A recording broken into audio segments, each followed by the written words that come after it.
Hi friends, welcome to miss kitchen. வாங்க, இன்றைக்கி மீன் குழம்பு வச்சுருக்குறேன்.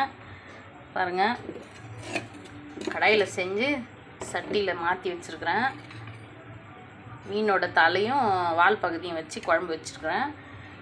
நான் வந்து இது மாதிரி தான் செய்வேன். 3 பேருக்கு தகுந்த மாதிரி செஞ்சுருக்குறேன். பாருங்கள், சூப்பராக இருக்குது. கலரு ஃபுல்லாக செம்மையாக இருக்கும். டேஸ்ட்டு கூட செம்மையாக இருக்குது.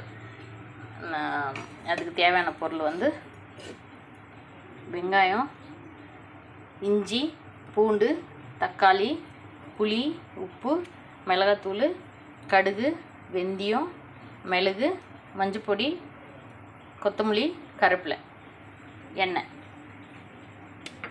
தேவையான பொருள் இதுதான். நான் இப்படி தான் செய்வேன். சில பேர் வந்து வித்தியாசமாக செய்வாங்க. நான் இப்படி தான் செய்வேன். வெங்காயம் என்னடா ஒன்று தான் வச்சுருக்காங்கன்னு நினச்சிட்டு போகிறீங்க. போட்டுட்டேன். இதில் குழம்பு செஞ்சுட்டேன். மழை பெஞ்சிட்ருக்குது, வெளியே போக முடியாது. அதனால் நான் உங்களுக்கு சாம்பிள் காமிக்கிறேன். ட்ரை பண்ணுங்கள். தேங்க்யூ.